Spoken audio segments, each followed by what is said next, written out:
ഇന്ത്യക്കാരെ വിലങ്ങണിയിച്ച് നാടുകടത്തിയ US നടപടിയെ ന്യായീകരിച്ച് വിദേശകാര്യമന്ത്രി എസ് ജയശങ്കർ. നാടുകടത്തൽ ആദ്യമായിട്ടല്ലെന്നാണ് വിദേശകാര്യമന്ത്രിയുടെ ന്യായീകരണം.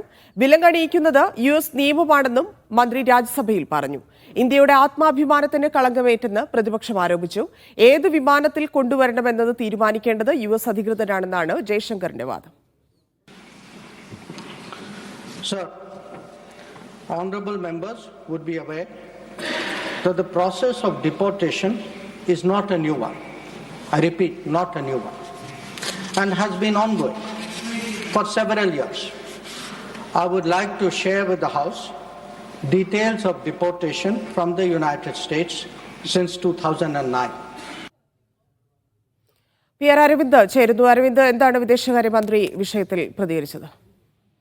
വലിയ രീതിയിലുള്ള പ്രതിപക്ഷ പ്രതിഷേധം ശക്തമായതിന് പിന്നാലെയാണ് അമേരിക്കയുടെ നാടുകടത്തൽ ഈ വിവാദത്തിൽ പ്രസ്താവന നടത്താൻ വിദേശകാര്യമന്ത്രി തയ്യാറായത്. പക്ഷേ അമേരിക്കൻ നടപടിയെ വിമർശിക്കുന്നതിന് പകരം അമേരിക്കയുടെ നടപടിയെ ന്യായീകരിച്ചുകൊണ്ടാണ് വിദേശകാര്യമന്ത്രി ലോക്സഭയിലും അതുപോലെ തന്നെ രാജ്യസഭയിലും പ്രസ്താവന നടത്തിയത്. വിദേശകാര്യമന്ത്രി ചൂണ്ടിക്കാണിക്കുന്നത് 2009 മുതൽ തന്നെ ഈ നാടുകടത്തൽ അമേരിക്ക നടത്തുന്നുണ്ട്. 2012 മുതൽ ഈ വിമാനങ്ങളിൽ നാടുകടത്തൽ നടത്തുന്നു. ഇതൊരു പുതിയ സംഭവമല്ലെന്നും ഈ വിലങ്ങുകൾ അടക്കം അണിയിക്കുന്നത് അമേരിക്കൻ സർക്കാരിന്റെ നയമെന്നുമായിരുന്നു വിദേശകാര്യമന്ത്രിയുടെ ഒരു പ്രസ്താവന വന്നത്. ഇതുകൂടാതെ ഇതിനെ ന്യായീകരിക്കാൻ വിദേശകാര്യമന്ത്രി പറയുന്നത് സ്ത്രീകളെയും കുട്ടികളെയും വിലങ്ങുകൾ അണിയിച്ചില്ല, ഈ അനധികൃത കുടിയേറ്റക്കാർക്ക് വിമാനത്തിൽ ഭക്ഷണവും വെള്ളവും മരുന്നുകളും നൽകിയെന്നായിരുന്നു. എന്തായാലും വലിയ പ്രതിഷേധം പ്രതിപക്ഷത്തിന്റെ ഭാഗത്തുനിന്നുണ്ടാവുകയും നിരവധി ചോദ്യങ്ങൾ പ്രതിപക്ഷം ഉയർത്തുകയും ചെയ്തു. ഇതിനെക്കുറിച്ച് കൃത്യമായ അറിവ് കേന്ദ്ര സർക്കാരിന് ഉണ്ടായിരുന്നു എന്ന് പ്രതിപക്ഷം ചോദിച്ചിരുന്നു. പക്ഷേ മുൻപ് ഇത്തരത്തിൽ അനധികൃത കുടിയേറ്റക്കാരെ കൊണ്ടുവന്നത് സൈനിക വിമാനങ്ങളിലാണോ എന്നുള്ള ചോദ്യം കൂടി പ്രതിപക്ഷം ഉയർത്തുകയുണ്ടായി. എന്തായാലും സൈനിക വിമാനങ്ങളിൽ അനധികൃത കുടിയേറ്റക്കാരെ കൊണ്ടുവരുന്നത് അമേരിക്കയുടെ ഇഷ്ടമാണെന്നും അത് അമേരിക്കയുടെ തീരുമാനമെന്നുമാണ്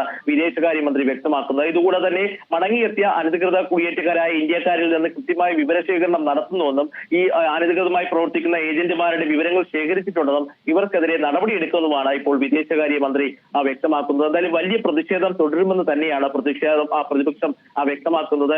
പ്രസ്താവനയ്ക്ക് പിന്നാലെ ഇടതുപക്ഷ എംപിമാർ പാർലമെന്റിന് പുറത്ത് പ്രതിഷേധിച്ചിരുന്നു. ഇന്ന് രാവിലെ തന്നെ ഇന്ത്യ സഖ്യത്തിന്റെ നേതൃത്വത്തിൽ വലിയ രീതിയിലുള്ള പ്രതിഷേധമാണ് പാർലമെന്റിന് പുറത്തും അതുപോലെ തന്നെ അകത്തും നടന്നത്. എന്തായാലും ഇന്ത്യക്കാരെ കളങ്കപ്പെടുത്തുക അല്ലെങ്കിൽ ഇന്ത്യയുടെ ആത്മാഭിമാനത്തെ കളങ്കപ്പെടുത്തുന്ന നടപടിയാണ് ഇപ്പോൾ അമേരിക്കയുടെ ഭാഗത്തുനിന്നുണ്ടായത്. അതുപോലെ തന്നെ കേന്ദ്ര സർക്കാർ ഇത് പ്രതിരോധിക്കുന്നതിൽ പരാജയപ്പെട്ടുവെന്നുമാണ് ഇപ്പോൾ പ്രതിപക്ഷം ആരോപിക്കുന്നത്.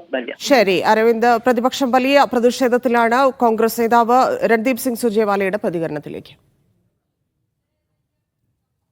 विदेश मंत्री जी ने उठाया, आज राजनीति से ऊपर उठकर भारत मां का सीना 140 करोड़ भारतीयों का सीना छलनी है। सपने जमी पर, हाथ में हथकड़ी, पांव में जंजीर, स्वाभिमान जो है वो धूमिल होता हुआ